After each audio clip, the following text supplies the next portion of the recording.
All right, let's start with something that will either calm you down or irritate you. $300,000 might be enough for you to retire.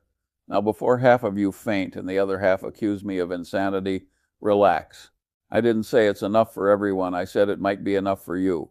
There's a big difference between arithmetic and ego. Most retirement discussions are driven by ego. People don't ask, what do I need? They ask, what would impress my neighbors? That's a very expensive way to think. Let's talk plainly. Retirement is not a number. Retirement is a relationship between assets and behavior. You can retire on $300,000 if your lifestyle behaves. You can go broke with $3 million if your lifestyle misbehaves. I've watched both happen. Now let's walk through this calmly, like adults. First, what does $300,000 actually represent? At a conservative 4% withdrawal rate, that's $12,000 per year. Most people immediately say, that's impossible, I can't live on $12,000. Well, maybe you can't, but that tells me more about your spending habits than about the number. The question isn't whether $12,000 sounds small. The question is, what else is coming in? Social Security, part-time work, rental income, dividends, a paid-off home. Retirement math is layered, not isolated. If Social Security provides $20,000 a year, and your portfolio provides $12,000, suddenly you're at $32,000. If your house is paid off and you don't have debt strangling you like a python, $32,000 looks very different than it does to someone with a mortgage and 2 car payments. Now here's the part nobody likes. The viability of $300,000 depends less on market returns and more on your ability to control lifestyle inflation. Most people don't fail at retirement because markets collapse.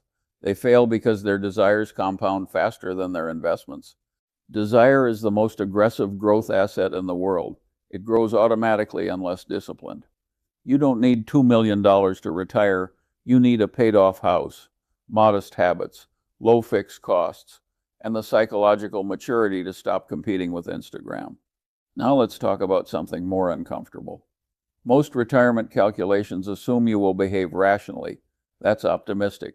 People retire and then panic during downturns. They overspend in early retirement. They chase yield. They fall for financial salesmen with charming smiles and terrible incentives. If you want $300,000 to be enough, you must become temperamentally qualified to manage it. Retirement is less about money and more about temperament. Let me give you something simple. If you spend $30,000 a year and you have no debt, and $20,000 comes from Social Security, you need $10,000 from investments. $10,000 on $300,000 is roughly 3.3%. That is not reckless. That is boring. And boring works. The problem is most people want retirement to look like a travel commercial. They want European cruises and 5-star dining while complaining about sequence of returns risk. You can't have champagne tastes and tap water discipline. Now let's talk about compounding even in retirement. People assume compounding stops when you retire. That's nonsense. If your portfolio earns 6% and you withdraw 3%, the remaining 3% still compounds. You don't need explosive returns. You need returns slightly above your withdrawals over time. The real danger isn't market volatility, it's permanent loss from stupidity, overpaying for speculative investments, chasing 12% yields, using leverage, panic selling during bear markets. You want $300,000 to work, then you must stop sabotaging it. The most important retirement asset is not capital, it's cost structure. If your annual expenses are low, your required return drops dramatically. If your annual expenses are high, no portfolio feels safe. I've met retirees with $5 million who feel anxious. I've met retirees with $500,000 who sleep like babies. Why? Because one group controls lifestyle and the other doesn't. Security is mathematical, but peace is psychological. Let's talk about geography. $300,000 in Manhattan won't feel like much. $300,000 in a low-cost region with a paid-off home and modest living costs can be entirely workable. Retirement math is local. Now I can hear some of you thinking, Charlie, inflation will eat that alive. Inflation is real, but lifestyle inflation is worse. Inflation might run 3%. Lifestyle inflation often runs 8 to 10%. Most people expand spending whenever markets are kind. That behavior destroys retirement faster than CPI ever will. The correct approach is conservative optimism. Assume markets will recover over time. Assume downturns will happen. Assume your portfolio will fluctuate. But don't assume you're entitled to luxury consumption without consequences. Now here's a powerful thought. Retirement doesn't mean inactivity. You can earn $10,000, $15,000 per year doing part-time work you enjoy. Consulting, teaching, writing, seasonal work. That supplemental income dramatically reduces pressure on your portfolio. If you earn $15,000 per year, you barely touch your $300,000. Now we're no longer talking about depletion, we're talking about maintenance. The myth that retirement equals zero productivity is destructive. Humans aren't built for total idleness. You need purpose more than you need passive income. Now let's address risk. Sequence of returns risk is real. If markets crash early in retirement, withdrawals can magnify damage. But here's the intelligent solution. Hold a cash buffer of 2 to 3 years of expenses. When markets fall, you spend cash instead of selling depressed assets. That small structural decision can dramatically increase portfolio survival. It's not complicated, it's disciplined. Retirement portfolios should prioritize durable businesses, low-cost index funds, strong balance sheets, limited leverage, low turnover. You don't need brilliance, you need survival. And survival requires humility. Let me say something blunt. If you need $5 million to retire, it's probably because you've built a lifestyle that owns you. Freedom requires reducing fixed costs. The lower your fixed costs, the less money you need. People obsess over growing assets. They ignore shrinking liabilities. But eliminating liabilities often produces higher returns than aggressive investing. Paying off high-interest debt is a guaranteed return. No market forecast required. Now let's talk about healthcare, because that's the variable that scares everyone. Yes, healthcare costs can disrupt retirement. That's why insurance planning and emergency reserves matter. But again, panic doesn't help. Structure helps. Insurance, modest withdrawals, supplemental income, and flexible spending create resilience. Now here's something subtle.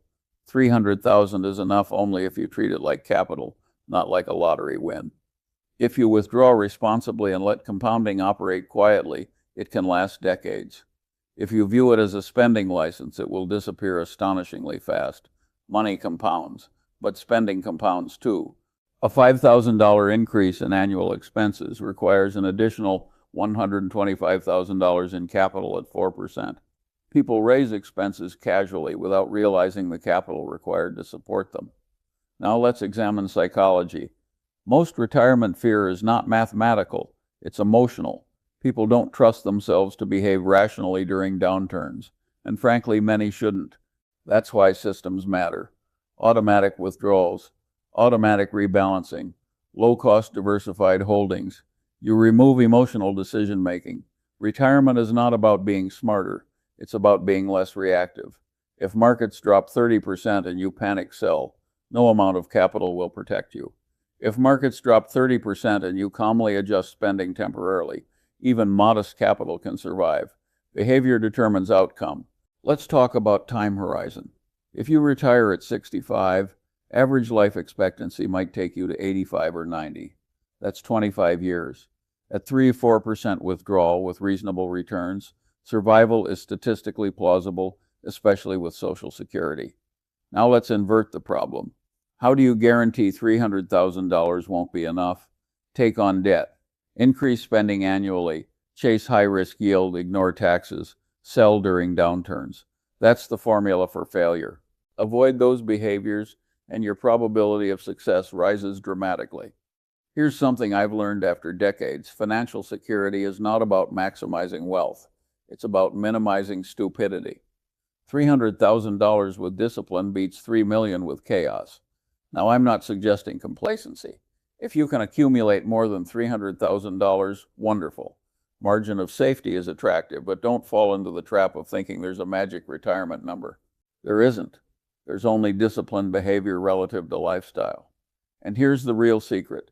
If you can live comfortably on $30,000 per year, you've won something far more valuable than a high net worth. You've won flexibility.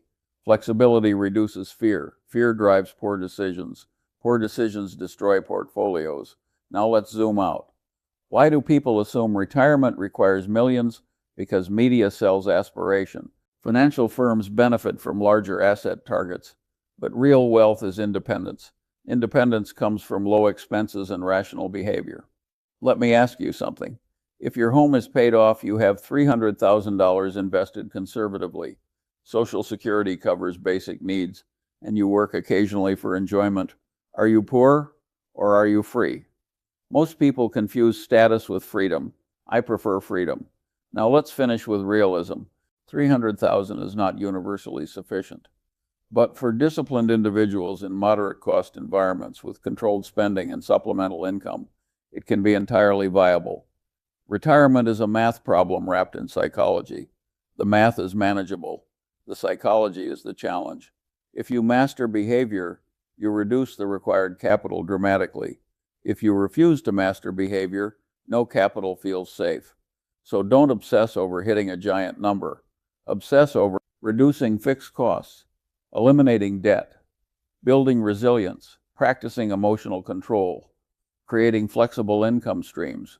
Do those things, and $300,000 might surprise you. Ignore those things, and $3 million won't save you. And remember this, money is a tool. Freedom is the objective. If your life is structured intelligently, modest capital can sustain it. If your life is structured recklessly, massive capital evaporates. So ask yourself, do you want to impress people or do you want to sleep well? Because those two goals often require very different balances. Thank you.